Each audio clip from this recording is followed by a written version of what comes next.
From approximately 1500 BC to 492 AD, the Eleusinian Mysteries was a major institution for the moral and spiritual betterment of the Greeks and eventually the Roman Empire. Many people became much better human beings because of participating in these mysteries. The mysteries were a public celebration, but simultaneously there were people being spiritually initiated at the same time the public celebration was going on.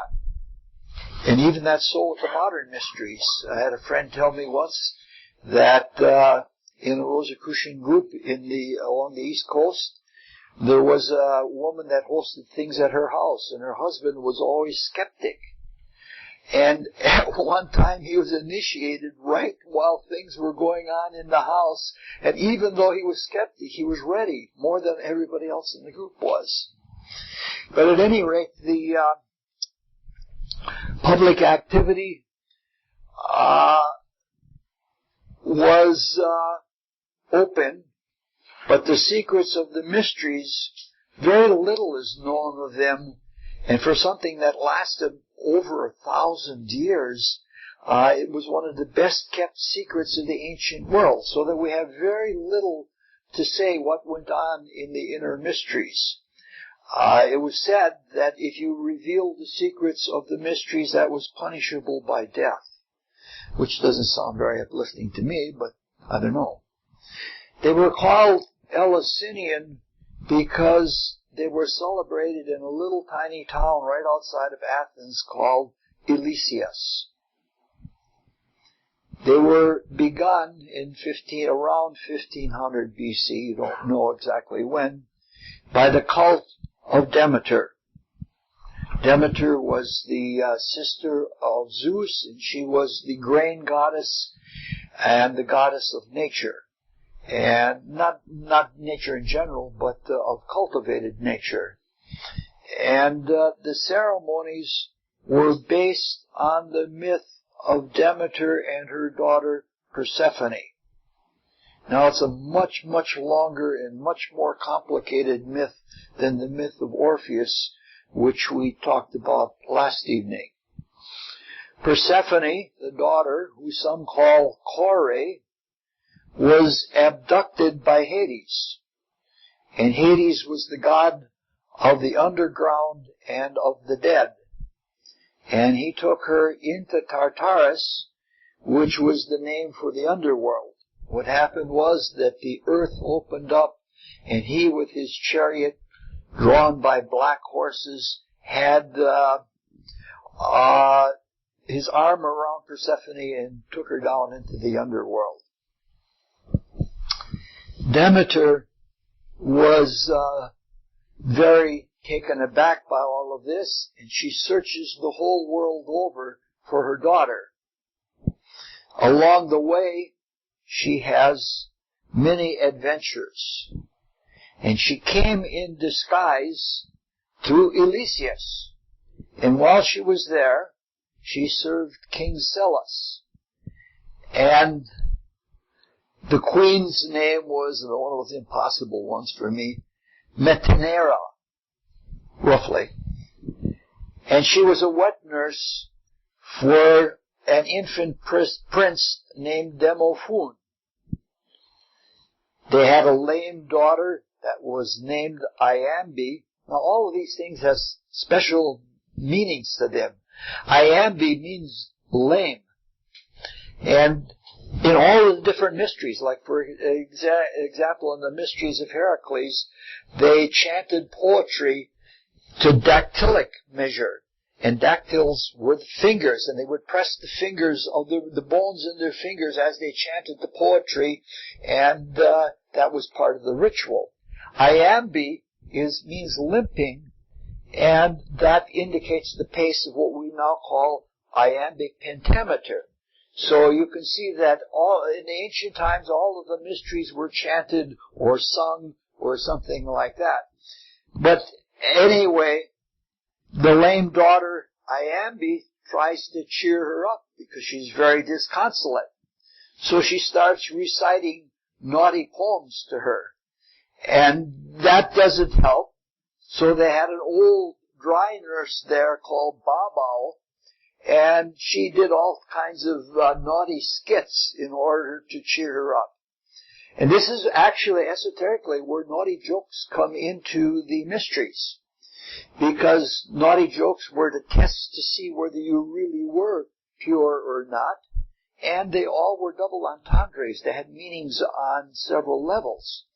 And during the public celebration of the mysteries, on one of the days, everybody chanted naughty poetry. It got pretty raucous, as public celebrations do. There were other incidents while she was in the court. One day she was extremely dry, Demeter, and they gave her a pitcher full of barley water. And she drank the whole thing down, and one of the children of the king was called Abbas, and she looked so funny with her mouth full of barley water that he laughed at her, and in a moment of pique she turned him into a lizard. And it's hard to understand that all of this has deep sacred things behind it, but it does. And so she decided to make it up to the king by taking the infant that was in her care, Demophon, and she put him into a trance, and she held him in the fire. And she was going to try to make him immortal. But then the queen came in, and when the queen came in, there was a ruckus or a noise or whatever, and it broke the spell, and Demophon burned to death. This stuff is crazy stuff. So after she was responsible for the loss of 2 sons, the king became called the king of the unlucky household. And Demeter promised to give something to the remaining children that would make up for them, for the loss. And there were 3 other sons. Triptolemus was the eldest, and he was a neatherd, which means a cowherd. And he was taught agriculture. And in the Eleusinian mysteries, that is code word for he was taught the mysteries. The Hierophant was always called Triptolemus, and he was a cowherd, meaning that this was in, 1500 BC. It was the time of the age of Taurus. And so he was given the mysteries.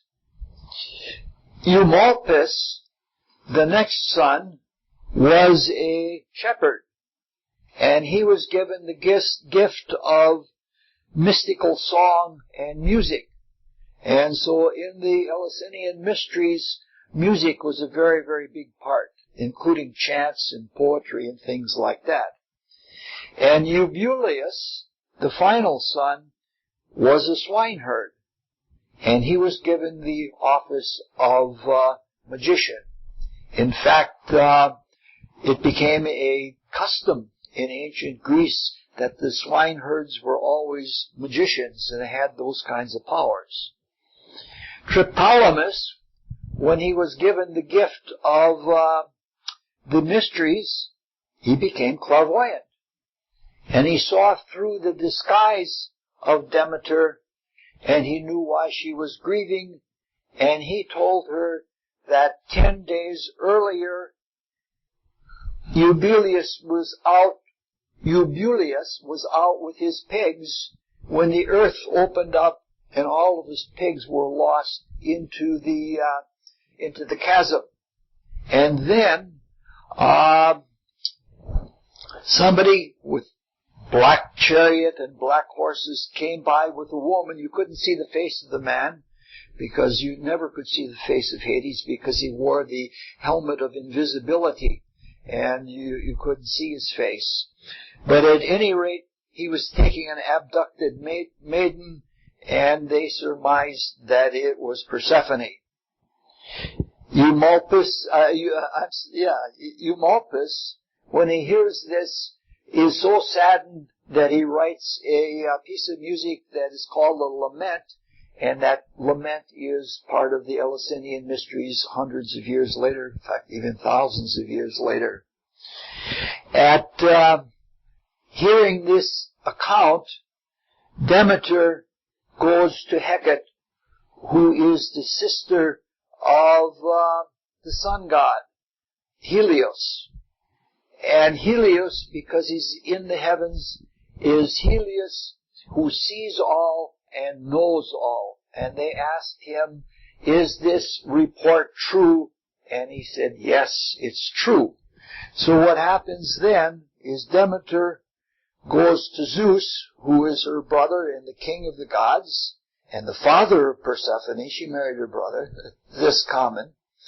And he demands that Persephone be released. Now Zeus is in a pickle because Hades is his older brother, and they have a pact between them that they're all three brothers. Poseidon was king of the sea, Hades was king of the underworld, and Zeus was king of the upper world. And they had a pact that they would never interfere in each other's kingdom, which is probably a good idea. And so, he was a typical man. He did nothing. So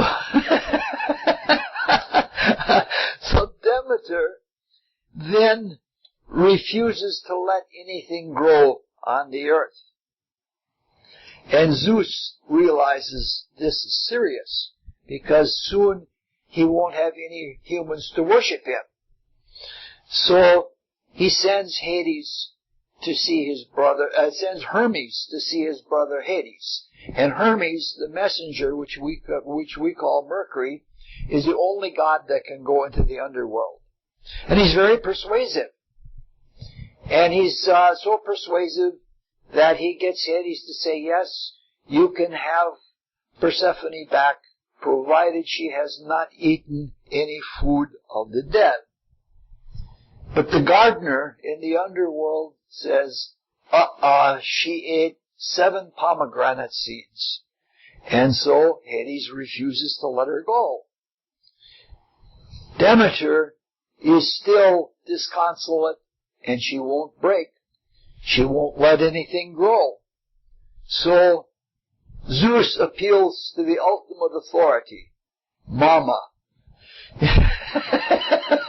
He goes to see Hera and tells, what's going on. Rhea, not Hera. Rhea is the mother of Zeus. So Rhea goes down into the underworld and probably wags her finger at her son, and she gets him to agree that he will release Persephone for 7 months, or for 9 months, and for 3 months she must be in the underworld. Now, there's a whole lot more to the story, and there's all kinds of detail, and each little detail has significance in the mystery, and the names of all the people have significances to them. And so this is one of the mystery myths that was celebrated. Now, the periods of time are different, and the outer story is different, but this material is basically the same material that we have in the Rosicrucian services for solstice and equinoxes, the cycle of the seasons. But there's only one major difference, and that is Christ. So this brings us to the task of seeing how the Eleusinian mysteries were taken into the Gospels being modern mystery myths, formulae for being initiated, and how they changed in doing so. Now, this is an extremely large task, and it's worth a few talks, but we're only going to go just over a few points, and I'm going to rant and rave, as I sometimes want to do. So we'll try to cover just the simple things and the things that are relevant to living our life in Christian mysticism. Now, the public celebration of the Eleusinian mysteries lasted 9 days. And Eleusis is a little village that is right near the sea. It's a little bit to the west of Athens. And the first day was called To the Sea, because in some variants the abduction was not in the ground, but it was in the sea.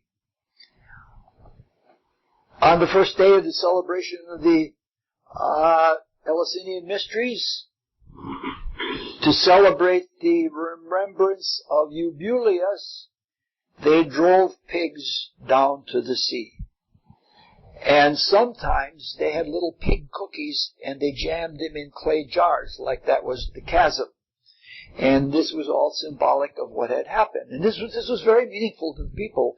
You know, the same way that people take Bible stories and take them to heart, this is what happened with the mysteries to the Greeks. They used to put on plays where they would act out some of the myths, and people would get so excited that there would be public demonstrations.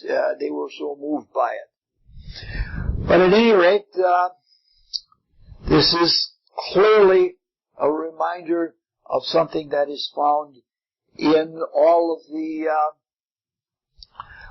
the synoptic gospels. And it's also one of those events that stands out like a sore thumb. We know the story that there was a man possessed of many devils, and Christ Jesus commands the devils out of him, and the devils want to be put into animals. They want to be put into the pigs, and when they are exorcised from the person who is suffering from them, they go into the pigs, and then the pigs rush down to the water and they're drowned. Not necessarily a kind image, but that's another one of the things that stands out like a sore thumb.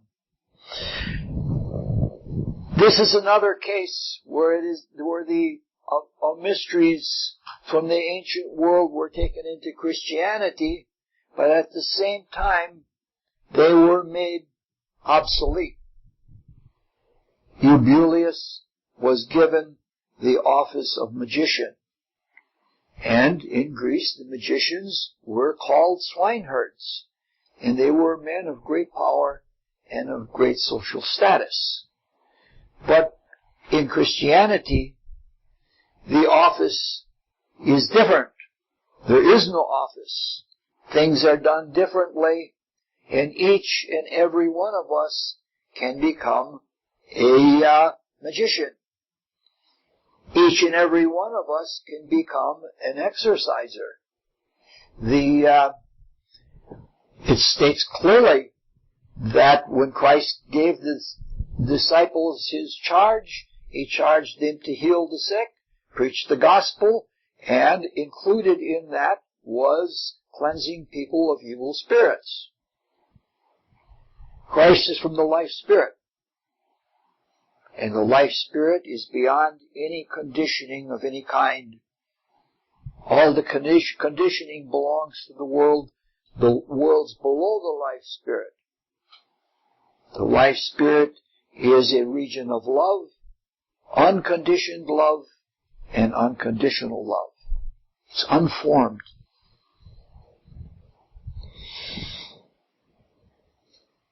As Christian aspirants, that is supposed to be our ideal.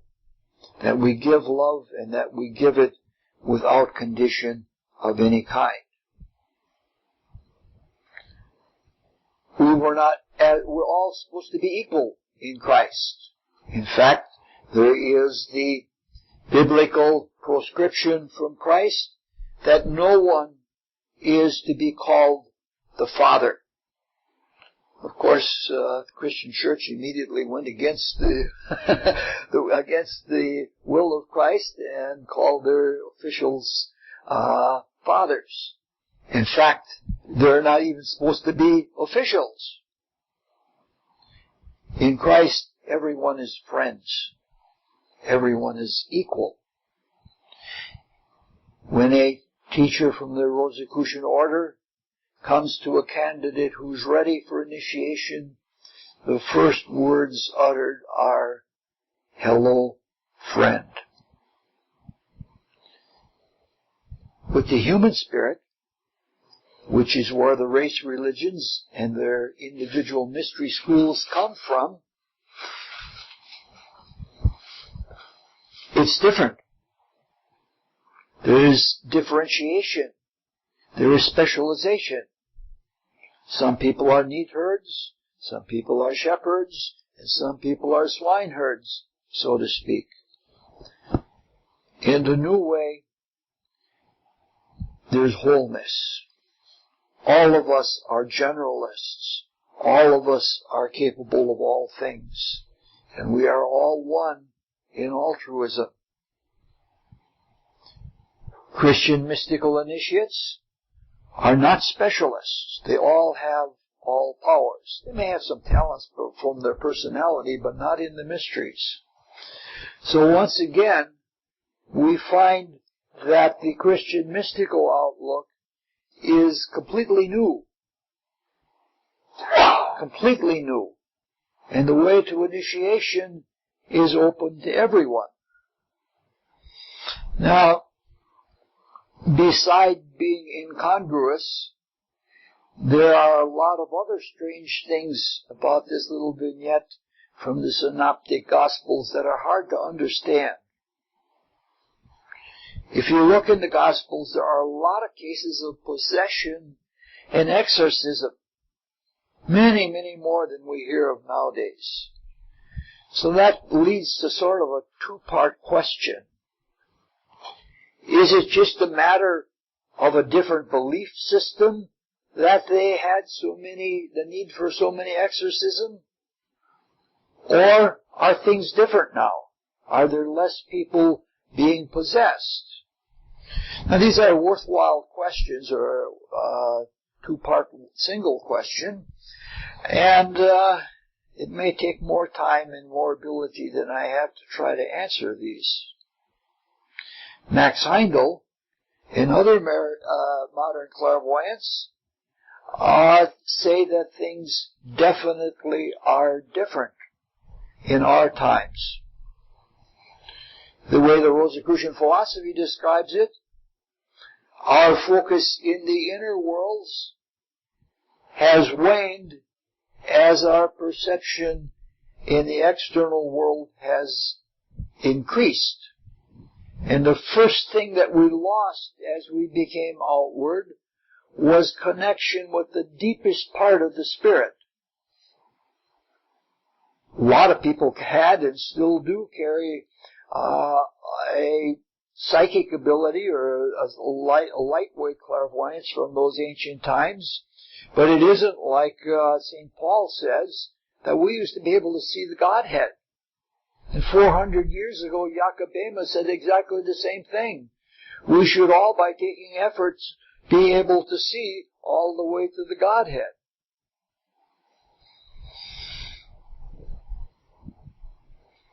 So, there was a lot of holdover of psychic perception and other abilities like that, and but that even decreased as we came into the physical world.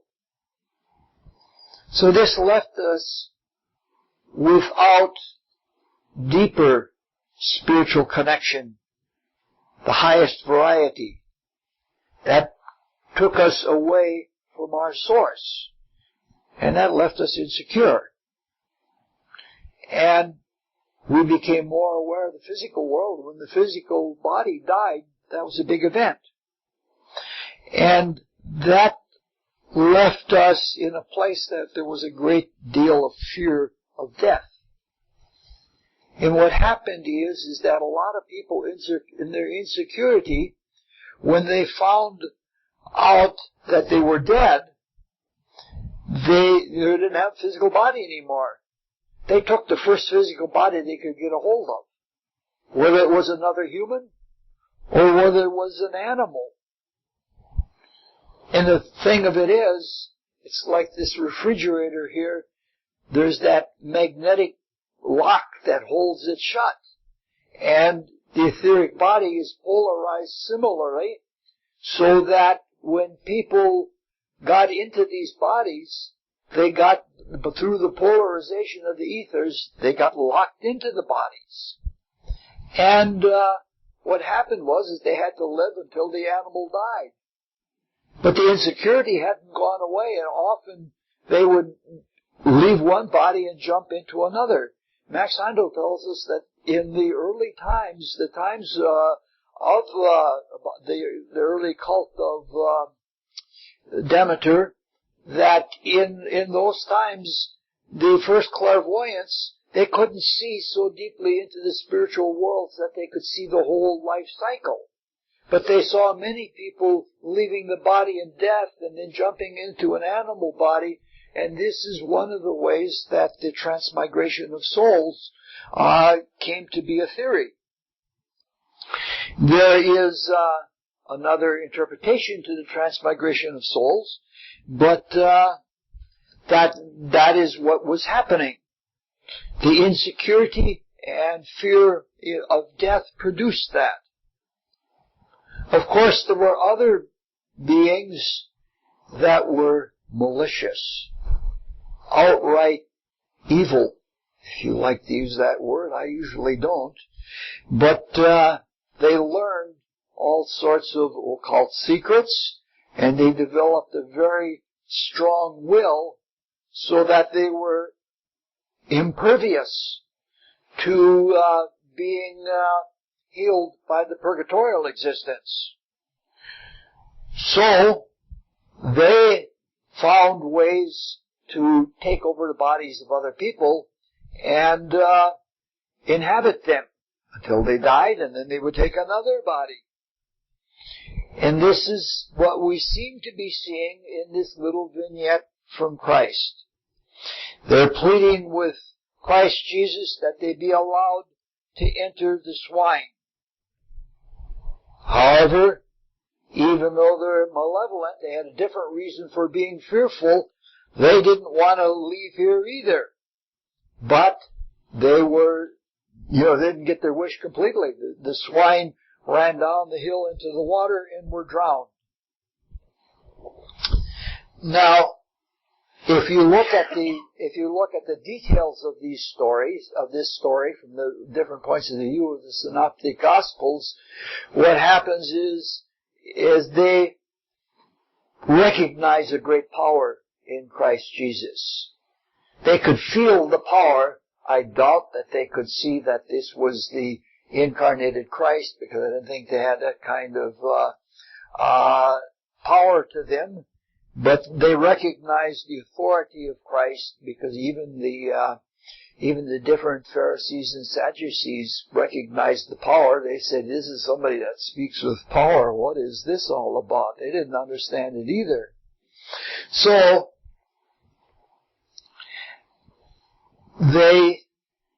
this is what apparently what happened in that time. What is indicated in all of this is when Christ gives the charge to the disciples that they should preach and heal and exorcise. Sometimes they were incapable of it. And they came to Christ and they said, Christ exorcised one spirit that they were unable to do it. And they asked him, "What's going on?" And he said, "This is one that only by a lot of prayer and a lot of fasting that you're able to do this." And so they couldn't, which indicates that they were at a much lower level of development and still had further to go. Now there's still a deeper meaning to this, and it again shows how the ancient mysteries were co-opted by Christianity.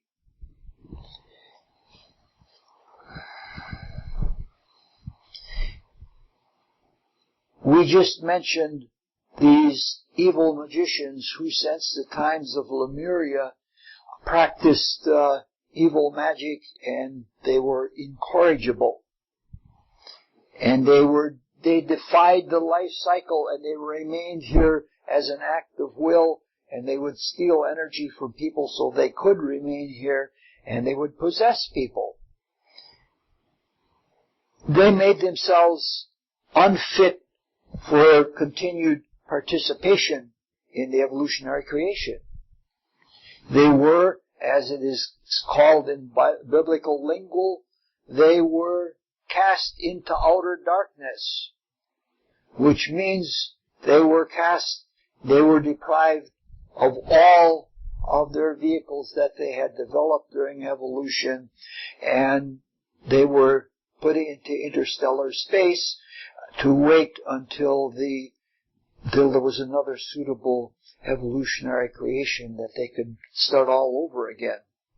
And that wait is so long that it is called by some eternal damnation. This was to be accomplished by the Christ who was the ultimate judge of the quick and the dead.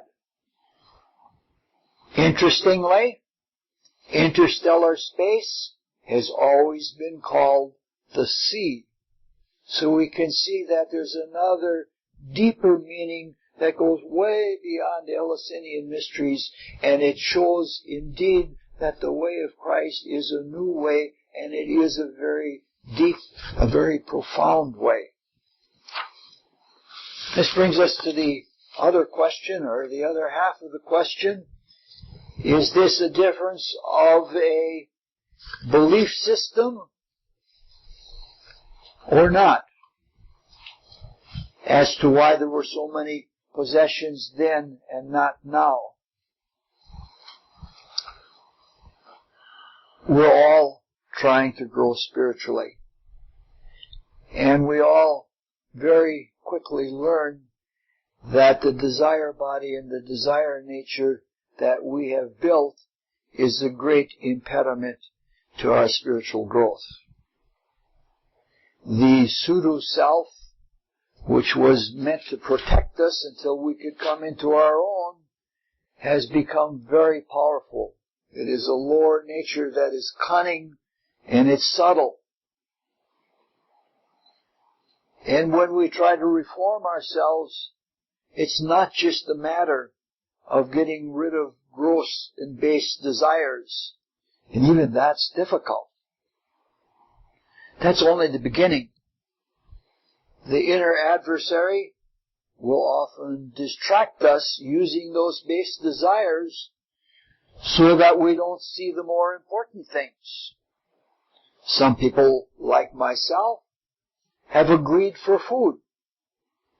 And in struggling with the lower nature over food, it took me a long time to realize that the greed for the food was only a minor issue.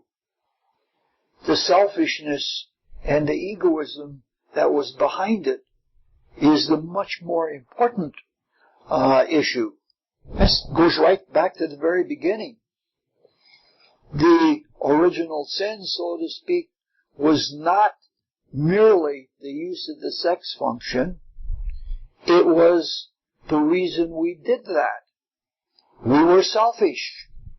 We were insecure. Selfish people are always insecure. And we wanted to be immortal. And that's the kind of thing that we need to be aware of. It's a very subtle thing. We're often attracted by the exterior sheen of things. We go for the allure of glamour. It even gets into our spiritual seeking. I was guilty of it when I was younger. A lot of people seek spiritual sight for the glamour of it, for the prestige of it, and as a reward for our goodness or our holiness. In reality, spiritual sight is a duty. It's a duty that requires a lot of work for us, and it requires a lot of pain. Max Heindel says it outright, that very few would enter into the quest for spiritual vision if they knew all of the work and all of the pain and suffering that was entailed in attaining to it. One of the reasons that it is a duty is that we have to know what we're doing in order to do it correctly. Spiritual nostrums don't go very far with spiritual healing. We have to know what we're doing in order to be able to do it. And in this case, spiritual vision is a way for knowing. In order for an exorcism to take place, we have to know that there is a possession and not be asking these questions that we ask now.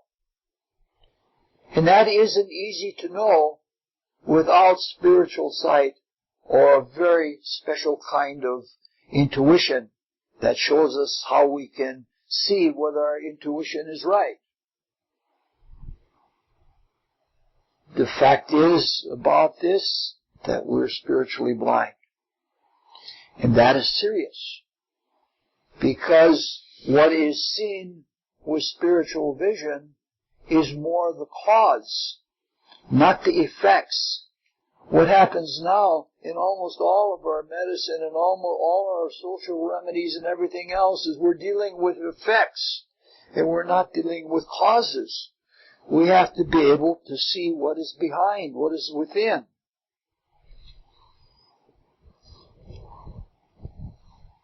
We're so blind, not Lou, but many of our psychiatrists who are supposed to be the guardians of our souls don't even believe in spiritual worlds. And if we make any mention of spiritual worlds, they say that's crazy talk and you're dismissed immediately. There are almost an infinite number of psychic states. And in a healthy psychology, there are many conditions in the desire body and the desire world that we go through regularly, swiftly. We're told in the very elementary description of the desire body that it is in constant flux with an amazing variety of colors and shapes that change instantly. He isn't kidding.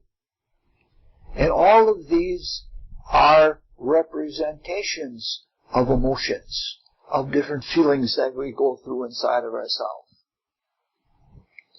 Each of these colors or shapes, whether it's constant or whether it's floating around, represents an emotion, represents a desire. Even when we turn inward and watch ourselves, we're not always aware of what's going on inside of us. Sometimes when we are aware, we are not aware completely of what's going on in us. And we just take them for granted. You know, people that you live with every day, you take them for granted. The same thing with things inside of ourselves. You know, sometimes you have aches and pains. Most of us are at an age now that we have aches and pains, and we take them for granted. You know, we accept them. That's not healing. Unless we practice an inner culture that purifies and helps us to develop inwardly, to make us capable beings, unless we are reasonably clear ourselves, we cannot serve. There are no helpless servants. If you're helpless in the face of your own nature, you can't be a servant. We can't help others unless we are sound in ourselves. If we're psychologically troubled, we're unfit. Now, some schools practice intense and extended introspection to get to this end. That's not always successful. because you can get so involved with turning inward and looking at yourself, and you get amazed by it, and if you start struggling with yourself, it's sort of like shadow boxing, and things become increasingly complex, and the conflicts never end.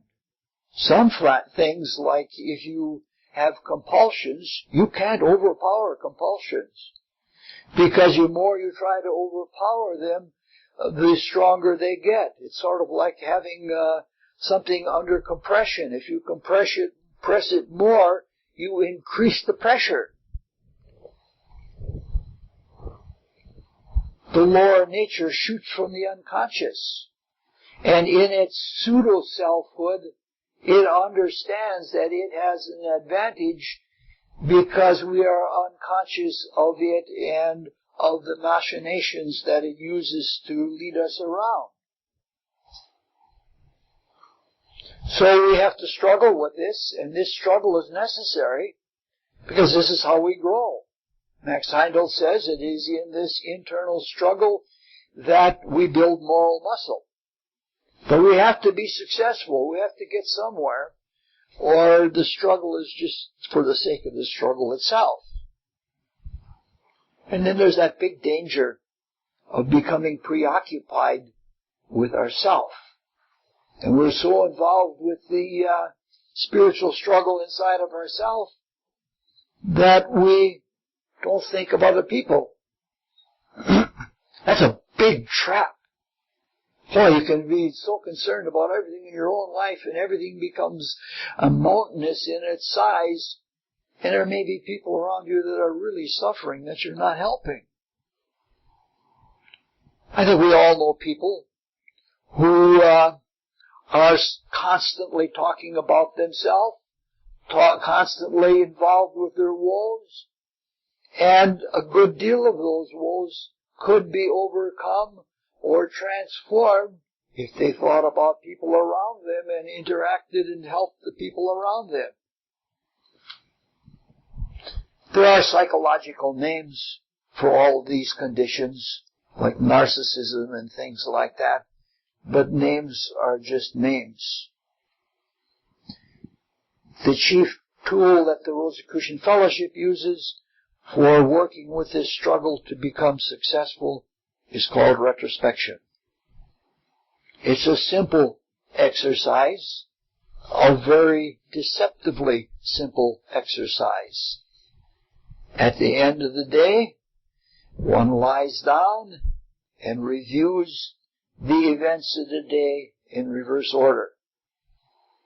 That is going from consequence back to cause. There is a second reversal in that we see it with reverse perspective. What we did to others, we feel as if it was done to us. For example, if we were angry with someone, we try to feel exactly how the other person felt that anger coming at them. Now, one of the chief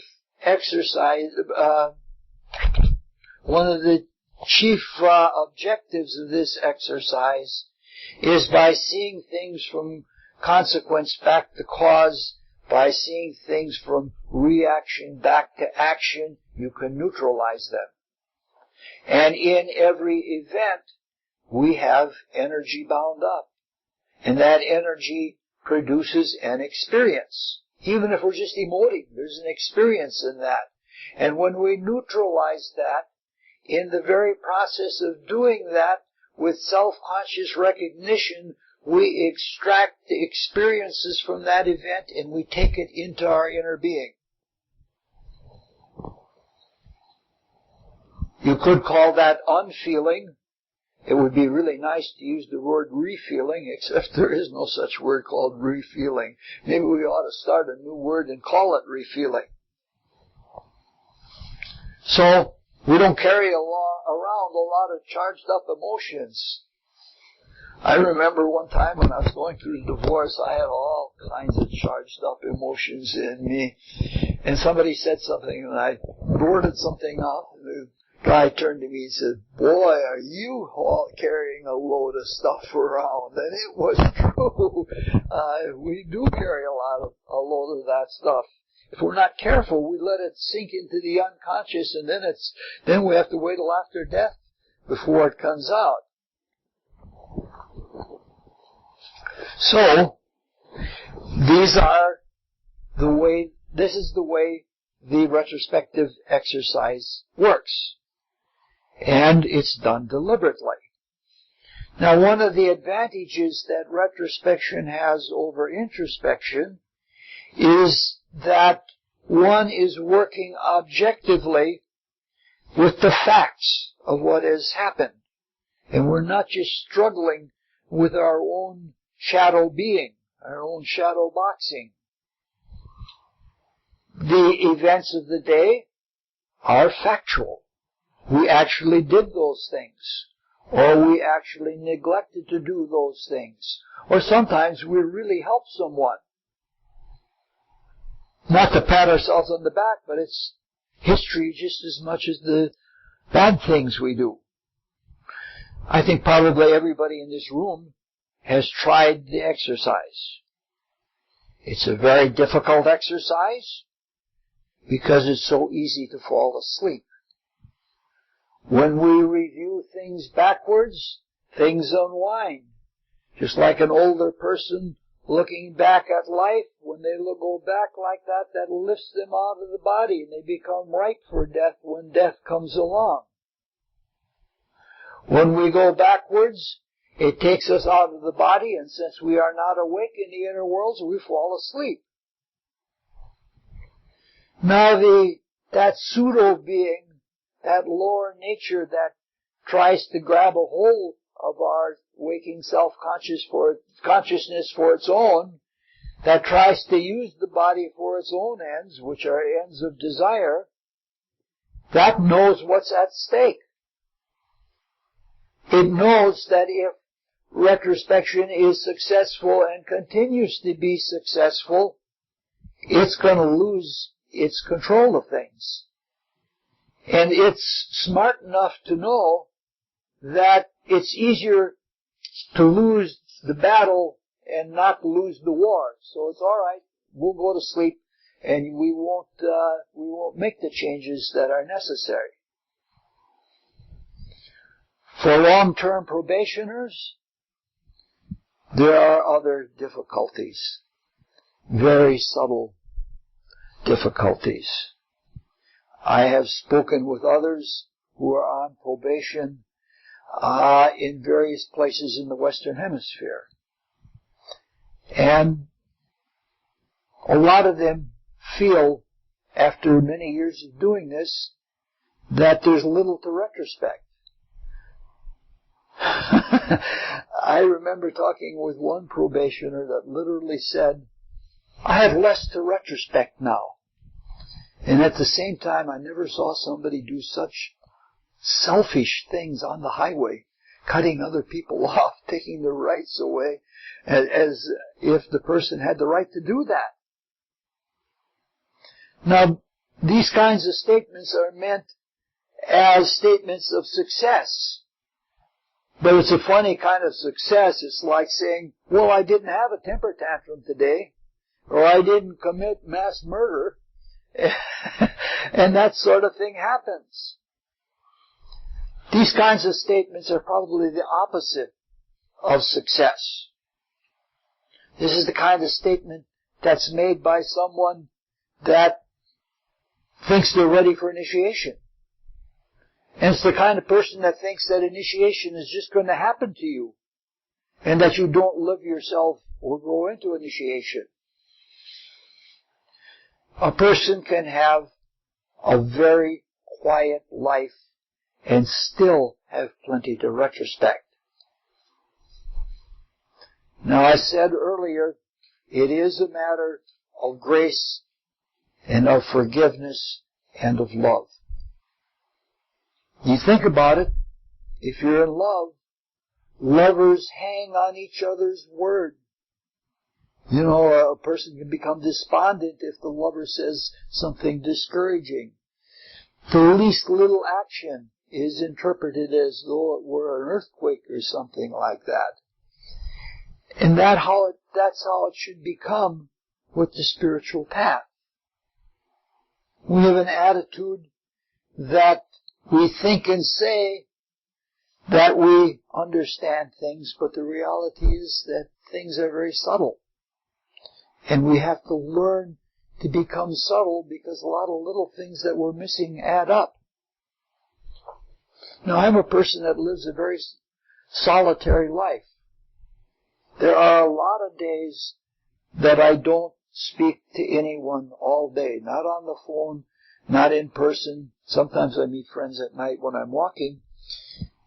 But I'm not at a loss for things that require retrospection.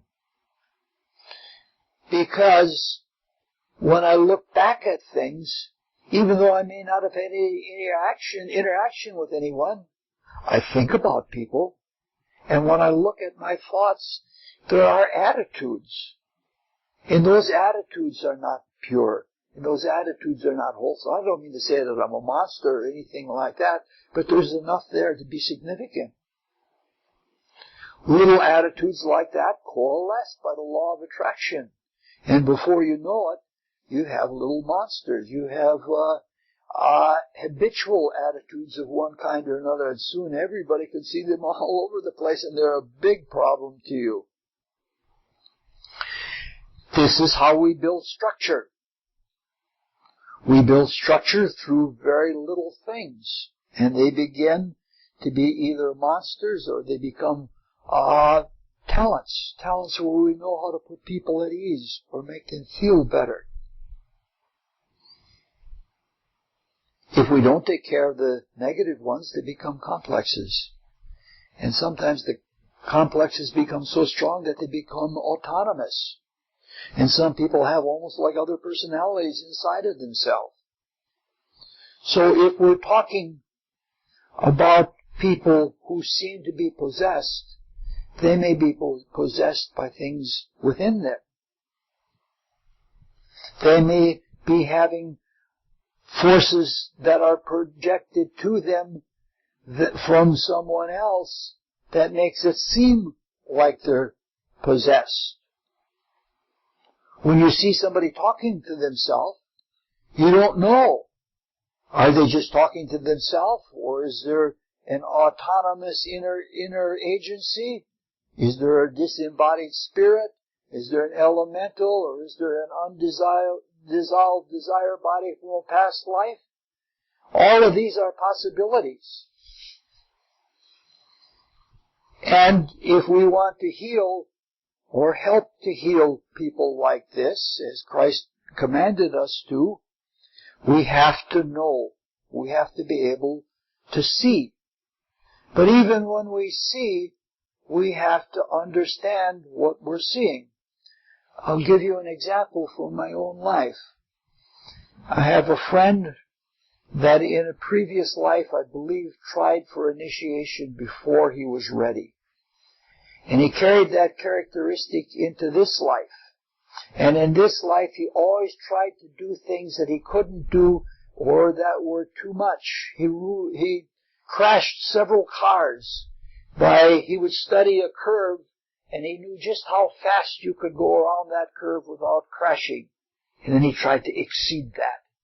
And he smashed several cars. But he was bothered, and he had a kind of a clairvoyance. And he was very dear to me as a friend, even though I could never do anything to really help him. He came to me one day and he said, I just saw a man with no aura. And he said, I thought it was impossible for a man to not have an aura. And so I told him, you have just seen somebody who is possessed. You know that normally we have an auric desire body in which our physical and vital bodies are suspended. But after death, after we have gone through the etheric panorama, the desire body takes the shape of the physical body. Just the way in the future of evolution, everything from the physical world is going to be built successively into the higher worlds, every lower world, until everything is built into the one center of spirit. And thus, a disembodied entity that has undergone that panorama is the shape of a human being. Now suppose it is successful in chasing somebody out of the physical body and jumps in its place. No aura. The aura is now the size of a human, and it is of the same size as the body that it is possessing. So what I'm trying to say is that in order to help, especially in psychological things like the casting out of demons, which may be just psychological help, it is a matter that we have to know what we're doing. We have to be able to see what's happening, and we have to be able to understand.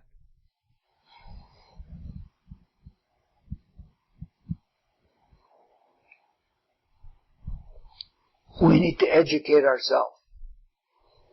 Because whether we realize it or not, we all have belief systems. And a big part of the education is getting rid of belief systems that are not true. I'm just a beginner, and I have had to trash so many notions that I've had about the nature of reality. It's funny.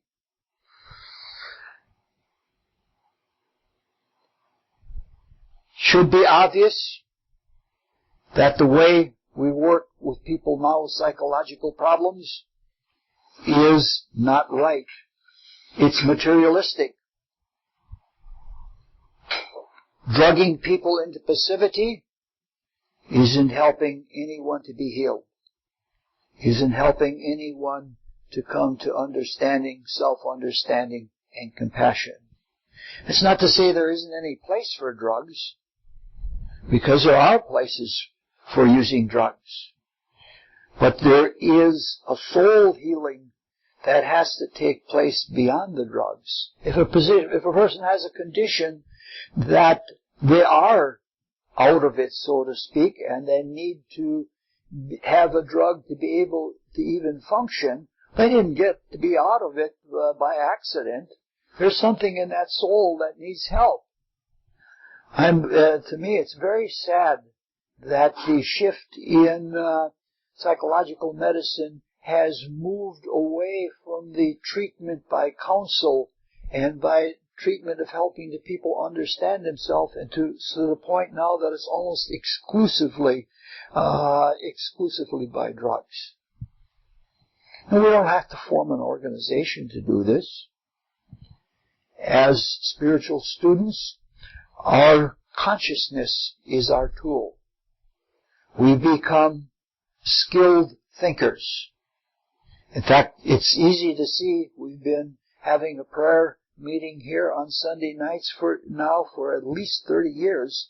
It's really interesting to see the quality of the depth and clarity and ability to sustain prayer that has happened in this group. We're much, much better than we were years ago. And so we're skilled. And something that emanates from us is stronger and clearer. When we have that, we do what Max Heindel used to call occult service. Max Heindel said that Jesus, not the Christ, but that Jesus was especially good at doing secret service. This requires us to become more subtle, but that's the direction evolution is going anyway. When we serve, we go the direction that evolution is going. But to get back to writing these notes was impossible because I drifted so far from everywhere I wanted to go. So, are there fewer cases of possession that at the time of Christ Jesus? Probably. But we don't know without spiritual sight. Certainly from the experience of 2,000 years, which is probably 2 incarnations or 2 rebirths, certainly more people have more will and more ability to positively control themselves, and that in itself precludes possession. Have Christ and the Christian mysteries made cleansing from an external agency obsolete? No, I don't think so. Only to the extent that people have positively taken the Christ life to heart and shouldered the responsibility of becoming true disciples. Remember, the disciples were not adepts from previous lives. They were basically people off the streets, so to speak. And if under the teaching and under the command of Christ, they were able to do things like healings and exorcisms, there's no reason why we shouldn't be able to do that. We live in a much more educated time, but we should be able to, with or without astrology, help people with the problems that they have in their soul. Everything that is in Christ is free and it's voluntarily. Christ could command possessing entities. We don't even know that for sure that they're really even there without having that power to command. When we ask, we receive. And when we receive, we are filled and cleansed in ways that we could never believe is possible. There still is a lot of mediumship going on. They now call it channeling. And a lot of the people that take over the channels are people that had involuntary clairvoyance when they were alive. You start talking to them and you find out what their nature was, and you can see, oh, there are a lot of people like that alive right now. So there's still a lot of work to do, even if we only do it thinking about the subject and projecting our consciousness into it, asking the questions about it. So the mysteries of the Eleusinian mysteries have been taken into Christ, especially with psychological cleansing, which is what the sheep running down to the water, the pigs running down to the water is all about. And it was something that was completely overcome. Now at this point, the really big frustration came in. I spent so much time on the Eleusinian mysteries, I wanted to talk about the one thing that was common to all mysteries that was taken into Christianity and was made into something different. There's not time to cover it, but I can say in one sentence the direction that I would like to go. The symbol that was common to all mysteries was that there was the hanged initiate. The hanging took different forms, but the cross was most common. So we have in Christianity the cross. But when the cross was taken into Christianity, it took on a very different meaning. In the ancient times, the cross was associated with humans in generation. And it is what brought us into and tied us to matter. It is even how the matter itself was formed. And in the Christian mysteries, it goes beyond that. We know we are already in the physical world and we need the release from that. So in the Christian mysteries, the cross, the sacrifice that it represents, and the process that it represents is liberation from matter, not generation into matter. So once again that we see symbols from the ancient mysteries that are completely swallowed up in Christianity, and when they are something new is born out of them, and that something new is much, much better than what preceded it. We'll close with the Rosicrucian Student's Prayer. O God, increase our love for Thee, so that we may serve Thee better from day to day. Let the words of our mouths and the meditation of our hearts be acceptable in Thy sight, O Lord, our strength and our Redeemer.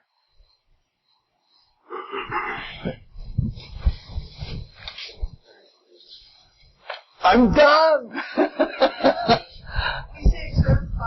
Yes, wonderful idea.